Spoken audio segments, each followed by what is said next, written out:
Do South Africans hate other Africans? It's a provocative question that gets tossed around a lot, especially when violence erupts. But the answer isn't simple. It's not about hate.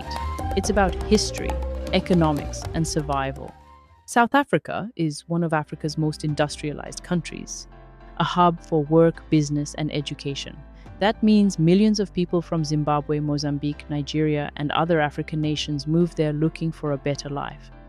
But when jobs, housing, and resources are limited, tension rises. And if you've been following the headlines over the past decade, you've seen it. Xenophobic attacks, foreign-owned shops looted, immigrants told to go home. Social media amplifies every story of conflict, making it feel like hatred is everywhere. South Africa has experienced repeated waves of violence targeting foreign nationals. In 2008, over 60 people were killed.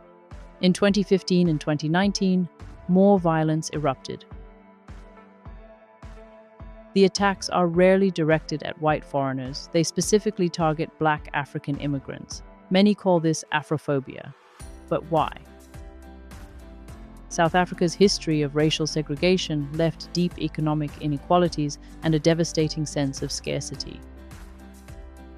Unemployment hovers around 30%, infrastructure is crumbling, and many South Africans feel abandoned by their government. When you're struggling to survive and can't find work, frustration builds. Foreign nationals become convenient scapegoats, accused of stealing jobs, undercutting wages, or taking resources. Politicians sometimes fan these flames, creating an environment where violence becomes more likely. In recent years, movements like Operation Dudula, which means pushback in Zulu, have emerged, claiming to protect South African jobs and resources. They conduct raids on businesses suspected of employing undocumented immigrants and have organized street patrols. Supporters say they're fighting for unemployed South Africans. Critics say they're promoting vigilantism and xenophobia. It's become one of the most visible faces of anti-immigrant sentiment in the country. But here's what's important. Millions of South Africans actively oppose this violence. After every outbreak, you see South Africans marching against xenophobia, protecting their foreign neighbors, and condemning the attacks. Most South Africans celebrate African cultures, trade together, and share communities peacefully.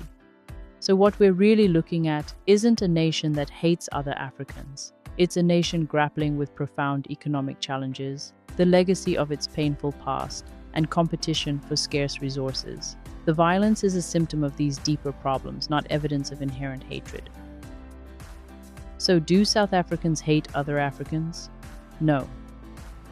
But history, economics, and inequality create challenges that sometimes look like hate on the surface.